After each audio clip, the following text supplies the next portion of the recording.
Welcome to the Scarlet Faithful podcast. It's my pleasure to welcome in Pat Lanni from NJ Advanced Media, Rutgers beat reporter, back from paternity leave, fresh on the beat, new father. Congratulations, Pat, and thanks so much for being here. Yeah, my pleasure, Aaron. Thanks for having me. You guys, you do such a great job, and thanks for helping me out all those times. So I can only return the favor. Absolutely. So first, I guess first question would be your impressions from Saturday, the new look offense under Nunzio, and he's someone that you've covered for a long time. We'll get into that, but just your initial impressions of what the offense looked like and what you think it can be moving forward. Yeah, I thought initially just watching the game from home, I was still watching this one on TV. I thought the run game was really effective. Clearly, the way they ran the ball with Sam Brown was like a finally moment, like Eureka, hello, let's hand the ball to this guy. More number 27 in red is a good number. So that was my first impression. Like, finally, we simplified this enough so we can understand what our strength is.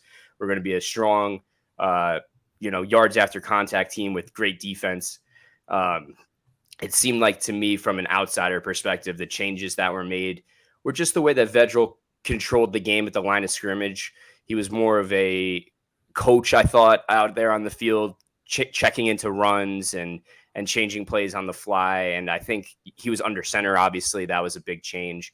So just subtle things. And then today, after practice, Shiano was talking about how Gavin has started to adjust to the new offense. And I thought he was a little more revealing of what those changes were, talking about how the offense is more, it's no longer he can just stand in shotgun and get the signal and everyone's getting the signal.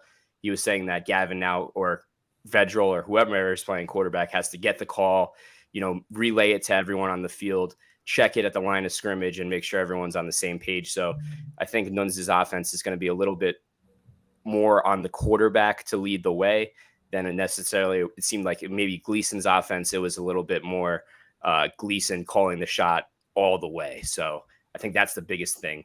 Quarterback has a little bit more control to change things in Nunzio's offense. That's a really good point. The one thing that always drove me crazy about Gleason's offense was it was shotgun. There was no huddle, but yet they all stood around for the whole play clock waiting for the play.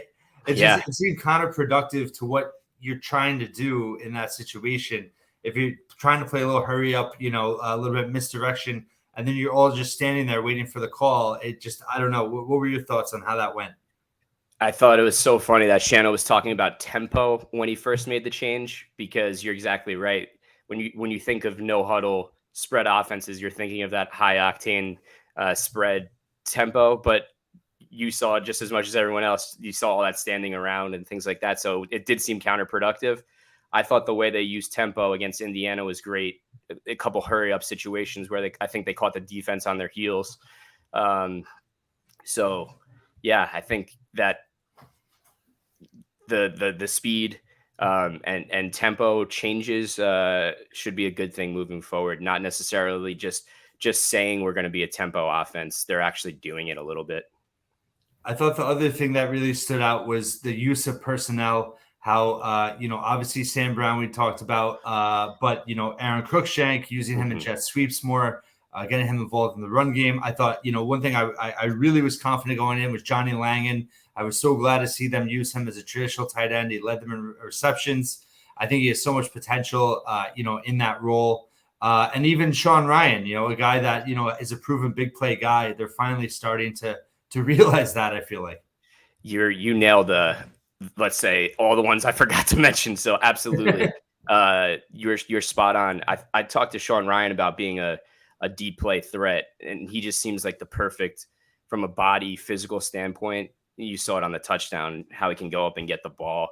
The personnel was used correctly. That's a great way to sum it up. You're spot on. So and Langan, the Langan thing is terrific too. I remember Matt Millen on the broadcast saying, like, if this ball was thrown out a little bit ahead of him, he's going for, extra yardage. So a little shot at Vedral, but yeah, you're right. The way they used Johnny was great too, for sure.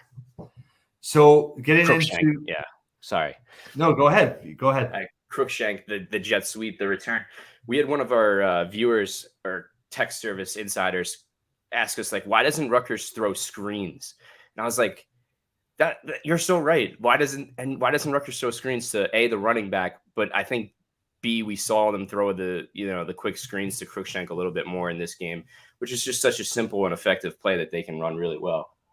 Yeah, I've thought for a while that even like Al Shadi Salam is somebody that they could get the ball to, short Mm-hmm. passing game, that you get him out in open space. He's someone that could really do damage. Yeah, and same thing with Aaron Young. If he comes back in this week, he seems to be revving up a little bit. I think he's a perfect screen guy. Well, I think that's the misconception of the offense is that, there's no speed on the offense. I think that they definitely have speed guys, even like Chris Long, I think he has a lot of potential. It was just that they were playing slow. Yeah, right. Well, I think you said it perfectly. The way they were just standing around and the tempo didn't make sense. So, yeah. So you covered New Jersey high school sports for 10 years. Obviously, North Jersey, Nunzio at Bergen Catholic, you covered him quite extensively. Yeah. I guess, what are your takeaways of those days in terms of how he was as a coach offensively and kind of how you think that's starting to translate at Rutgers? Nunzio was always innovative at the high school level. So it's no surprise that he got to where he is now. He was a guy that always did things differently from an offensive scheme. And it's funny because he was more of the spread it out Sean Gleason type of coordinator in high school than what he's showing now, which is kind of ironic. But when he was at Don Bosco, obviously he was the offensive coordinator there. It was more traditional, let's pound the rock. Greg Toll's offense was very run heavy and based off the personnel, like you're saying, Aaron. So yeah, he can be innovative, but he's also smart enough to realize what personnel he has and how to suit the offense to that personnel. And the biggest thing I always tell people about Nunzio is he has that it factor. There are people that just connect with people, and Nunzio, whether it was a reporter or a kid on his team, it just always seemed like he connected with him at a little bit of a different level than other coaches I covered. I don't really know how to describe it, but it was just one of those it factor type things, which is what I think gets overlooked in terms on the college level. People don't really think about connections and what this coach means on a personal level. But I think Nunzio has always been a very good people person. And I think he has a good shot at landing this job moving forward based on those intangibles, his innovation, and his ability to cater the offensive personnel. So I'm glad you brought that up because I feel the same way. For me, obviously the trust factor is there with Shiano. The trust factor is there with high school coaches, recruits. And I also feel just that, so I wanted to ask you, we're kind of delving into something else, but I think it's relevant. So the biggest takeaway for me on the schedule today for 2023 is that this team has to be ready to go right from the get-go, the start of next season. So it made me start thinking, I feel like that's a whole nother reason why you want Nunzio to work out, because you're starting over in the spring if you bring in a new coordinator. It's a great point. The first time they'll be playing a Big Ten team to open the season, right? That's what you're referencing, Northwestern on the schedule for next year. Yeah, that's a great point. And I think another point you just hit on is important too. Nunzio has that connection to high school coaches, and it's always different when you have one of your own at Rutgers, and that's where Chris Ash lost out on the most, I think, in my opinion. Like he just had no feel for the high school, no feel for the culture. The kids weren't going there. He didn't connect with the kids. That's what I'm talking about with Nunzio and the way he connects, just like the way Shiano connects. He's such a great recruiter. I think Nunzio obviously has the perfect job interview, but in my eyes, I think he's the perfect fit for this job. And you're right, starting over in the spring puts you a step back. So I think if you're a Scarlet faithful supporter, I think you should be rooting for Nunzio. Yeah, and obviously we have to see more progress, right? We have to see that the offense is forming an identity. But I think people are not putting enough, I guess, weight into the fact that if you spend the whole rest of the season developing some type of identity, and then you're just going to strip that away, it doesn't. For me, I don't think Shiano. I mean, I thought Shiano almost it was a tell, and I mean maybe I read into it too much. But when he said something like, if it comes to that, when he was talking about interviewing on the outside. Wow. And I don't know. I think that he wants this to work out as much as Nunzio wants it to work out. Yep. I think Steve Politi on our podcast once said that Nunzio has he's the glass case on the fire extinguisher in case of emergency, you break it. But I think you're absolutely right. I think everyone wants Nunzio to work out for Nunzio, Shiano included. So we'll see. Time will tell. He passed his first test. He passed the first test last week. So he's got a couple more games to go here. So I heard you say this, and it was exactly what I've thought too, in terms of now that we start to get into the meat of the schedule. You know, Minnesota has a top 10 defense. Michigan has a top 5 defense. You know, now this defense has this offense has, you know, there's tape on them now. I mean, it is predictable in a way in terms of how they kind of operate against Indiana. Now you're going against these great defenses. So I thought your point that you made on the rant this week was, you know, about Wimsatt being out there creates more of a dynamic for, you know, it's more for defenses to worry about. And it does open up other things. How much do you think that is maybe, I mean, Shiano seems to bring Wimsatt up a lot. Is that, you know, to keep him happy? Do you think that he really is trying to find a way to get him involved? What a question. I don't know why he brings him up all the time. He brought him up unprovoked at his press conference on Monday, which I thought was so weird. Maybe it is to keep him happy. Maybe it is that he does still have a role in this offense. Like you said, the point I tried to make is that if you're going to pound the rock the way they did against Indiana, you're going to see a full box, right? There's going to be 8-9 guys in the box every time. And if you're not able to take the top off the defense, then you don't have much of an offense. So if Noah can't do that, you got to have to make a change. And I just think that when you have Wimsatt in there, he has that ability to throw the ball downfield, but you're sacrificing the inexperience and the mistakes. So I know the complementary football part of it is let's play it safe, let our defense win games versus let's take risks with Wimsatt and potentially take away those big plays, but potentially have those mistakes and interceptions and turnovers, which will kill any team. So stylistically, what I thought was interesting was like, you know, all the bootlegs they were running with Vedral, you know, I was wondering your thoughts on, do you think that was almost a dress rehearsal for getting the line and getting the offense used to that for when Wimsatt does come in? Because it seems like, you know, that's a way to utilize him that maybe is more, you know, it's because we know it was more of a pro style, right? But but using the bootleg, getting him out, you know, rolled out, I just think Vedral's good at that too. And always has been in a sense. And so I don't think that was necessarily like a tell that we're getting this ready for Gavin. I think it was more of it also plays to the strength of Vedral. Sorry.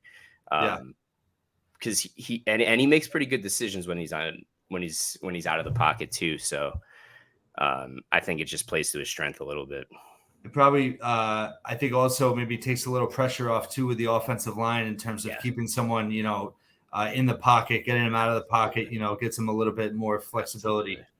Absolutely. I always talking with Politi on our podcast. I'm always like, look at the job they're doing for Daniel Jones and the Giants, the way they've been able to get him out of the pocket and how much it's changed his game. That's not necessarily what's going to happen here at Rutgers, but it goes back to the bigger point of what Nunzio is doing is catering the offense to his personnel, which is the big point that has to be made. So defense right now, you know, number 7 total defense in the nation. I mean, 5 of the offenses that have gone against, you know, have not been good. Some of the worst in college football. But as good defenses do, they've dominated those bad offenses. How much do you read into that? How good, I guess, do you think this defense ultimately can be? I saw one stat about their blitz rate being also the highest in the Big Ten, which is fascinating. So it's not just that they're playing really stout; they're scheming that toughness, which is important. That's what I wrote, and my pick will come out tomorrow. And to give you a little preview of that, it was my question is, okay, which Rutgers defense is going to show up? The run defense that got gashed at Ohio State, or the rush defense that has been so dominant against the lesser competition? That's the key to this Minnesota game, because obviously Ibrahim is so effective. I worry about that personally. I think it's a little bit of both. To answer your direct question, I think the Rutgers front seven is really good. The way they've used Izzian is incredible, and the way the defensive line has played has been really, really good. But I think it's also a mix of they've played some bad teams, and when they played Ohio State, it kind of showed how porous the defense could be. So I'm worried about Minnesota. I'm certainly worried about Michigan. The way they dominated that in Penn State, you saw that, and how they dominated Minnesota last week. So we'll see. This is the perfect example of show up and do your job. This is the perfect example to chop. Yeah, well, I mean, as a Rutgers fan, this is always the time when the defense starts to wear down during the season. The last 5 weeks of the season, third quarter, fourth quarter, and it's almost like we know what Shiano wants to do with the offense, but if it's so obvious, and like you said, you can't go over the top of the defense, and it's 3 and out, 4 or 5 plays a drive. Yeah, the defense is going to get a lot of pressure on it against better offenses. I think the Minnesota game is kind of a great test run for, then you go to Michigan State, Penn State all in a row. Yeah, 100%. It's a winnable game in my eyes, but you're right. It's the perfect litmus test, because the team's kind of it's so fascinating with the coaching staff, that the way PJ Fleck comes from the Shiano tree, and what Minnesota is doing, and Harris Simiak comes from Fleck's tree, right? Like it's so similar that I just can't wait to see how it all unfolds. And I think, like you said, Minnesota's defense is top 10. They run the ball really well. Rutgers' defense is just outside the top 10, runs the ball really well. So something's got to give. They're kind of clones of each other. And then you're right. Then it's on to Michigan, and the grind is on. So we shall see. We shall see. I started laughing because I looked at Fleck's press conference, and the first thing he said about the loss last week was, "We need to play complimentary football." No. And I was just like, is he trolling Shiano, or is that really just programmed in his mind too? It was really funny. Yeah, that's terrific. That's terrific. But true. I mean, when you have one of the nation's best running backs, you better be able to just give him the ball and let your defense do his job. So he's right. He probably heard Shiano say it, and then it just stuck in his head, kind of like one of these rowing the boat kind of thing, where he got that from.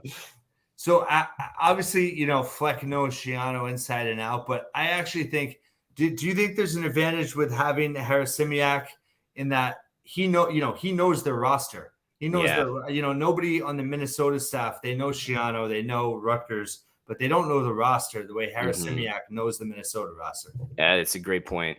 It's a great point. When I take a step back and look at it from 30,000 feet, I think the whole familiarity thing is kind of overblown. Yeah. But from a certain sense, I feel like you're right. Like, that is a direct knowledge that could play into this game. And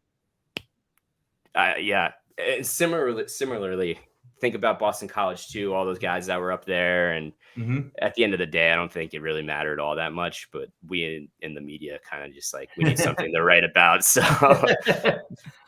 Shiano's never lost to a former assistant. I wrote that today. I saw that. Yeah, that was a good stat. I didn't realize that. So that's a good omen, I guess, going into the game. Yep. The toughest test yet. So a couple more for you, just in terms of big picture for the rest of this season, to put you on the spot a little bit. I mean, how many games do you think reasonably they can win before the end of the year? So I've been on they're going to upset Penn State trend. I don't know why. It's been my thing I say every week on the rant. But there are 3 winnable games. There's no question. And then so Minnesota's winnable, Michigan State's winnable, and Maryland could be winnable. And then I think Michigan's a juggernaut, and Penn State would be the ultimate upset. Like that's Rutgers fans have been waiting for that win for how many years, right? So I think Penn State hasn't looked flashy enough, but no team in the Big Ten has been flashy outside of Ohio State. Even Michigan's kind of doing the boring kind of brand of football. So I don't know. Listen, can they get to 6-6? I think they can. Is 5-7 more realistic? Yes, probably, but I'm an optimist, so I think they can get to 6-6. How about that? Wow. Okay. All right. I like that. I like that thing. I think at Michigan, it's funny. The road games are much more winnable than the home games. Yeah. Which never happens in the Big Ten, but or should happen in the Big Ten. But you're right about that for sure. But it's actually been there. Shiano's done better on the road. Right. But think about the streak. The streak. 5 years they hadn't won a game at home. Big Ten game at home. I mean, that's unbelievable. I saw somebody. I don't know if somebody tweeted it. It was that James Cratch never saw them win at home. Yeah. Yes. During his beat run with. It's on that one. I think. What an incredible stat. So, yeah, I still haven't seen it technically because I wasn't there either. So, right. It's only been 1 year for me though, as opposed to I think 3 or 4 for Cratch. And just in terms of, I guess, let's say they don't win another game. What has to happen? Is that a total failure for the season, or are there things that could still happen that we could walk away from and say, you know what, they didn't win the way we wanted them down the stretch, but they accomplished X, Y, and Z? I'm not a silver lining kind of guy in that sense. Like, hey, moral victory. I think you got to beat at least one of those three, whether it's Minnesota, Michigan State, or Maryland, because that's who you're competing against every year. And if this isn't the year, then why should we believe it's going to be next year? Yeah. So I think you got to at least win one more. And then maybe, as Politi pointed out on the rant, you get in at 5-7 in a bowl game again because they're going to run out of spots. But we shall see, to be determined. But I think no, I don't think. And here's the other point: the counterpoint to that is like, is Gavin even going to play the rest of the way? So right. Are you going to go into next year not knowing who the quarterback is, because clearly Vegel's out of eligibility?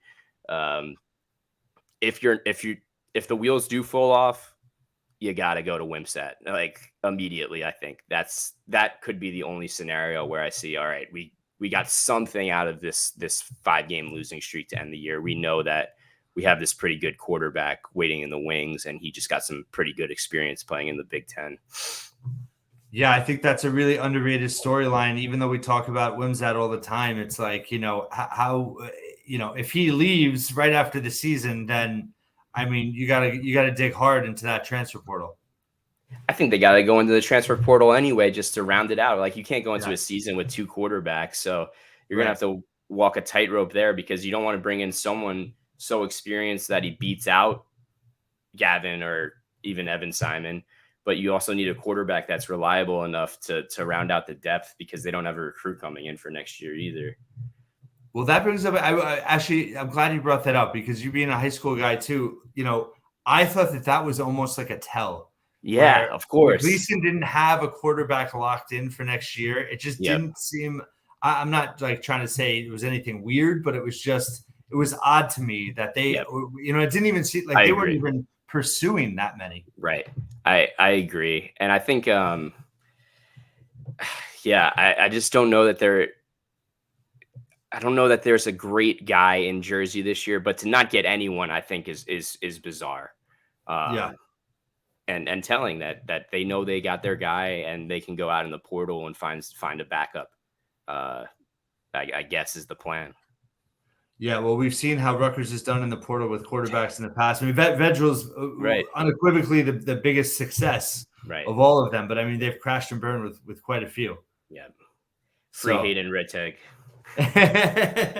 And just one more for you, just in terms of, I guess, the way the Big Ten is looking.